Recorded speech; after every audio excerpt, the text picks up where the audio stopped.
মারা গেছেন অন্তর্বর্তী সরকারের বিমান ও পর্যটন এবং ভূমি উপদেষ্টা AFM হাসান আরিফ। ইন্না লিল্লাহি ওয়া ইন্না ইলাইহি রাজিউন। মৃত্যুকালে তাঁর বয়স হয়েছিল ৮৩ বছর। শোক জানিয়েছেন রাষ্ট্রপতি ও প্রধান উপদেষ্টা। শনিবার বুদ্ধিজীবী কবরস্থানে দাফন করা হবে তাঁকে। আরও জানাচ্ছেন HM মেহেদী হাসান। রাষ্ট্রীয় সংস্কার পরিপূর্ণ হওয়ার আগেই চলে গেলেন অন্তর্বর্তী সরকারের বেসরকারি বিমান ও পর্যটন এবং ভূমি উপদেষ্টা AF হাসান আরিফ। শুক্রবার বিকেলে হৃদক্রিয়া বন্ধ হয়ে মারা যান এই বিজ্ঞ আইনজীবী। হাসান আরিফের আকস্মিক মৃত্যুতে দেশের রাজনীতি ও আইন অঙ্গনে নেমে পড়ে শোকের ছায়া। মুহূর্তেই হাসপাতালে ছুটে যান সরকারের উপদেষ্টা পরিষদের সদস্যবৃন্দ, রাজনীতি, আইন অঙ্গন ও পরিবার পরিজনেরা।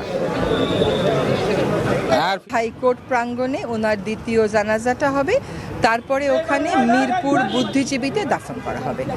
ক্যাবিনেট মিটিংগুলো দেখেছি, উনি প্রত্যেকটা ডিবেটে খুবই পার্টিসিপেট করতেন, প্রত্যেক বিষয়ে ওনার সুচিন্তিত মতামত উনি দিতেন। এখন যে ট্রানজিশনের যে পিরিয়ডটা, এই গণতন্ত্র উত্তরণের যে পথ, যে কাজ শুরু হয়েছে, এই সময়ে তার খুব বেশি প্রয়োজন ছিল বলে আমরা মনে করি।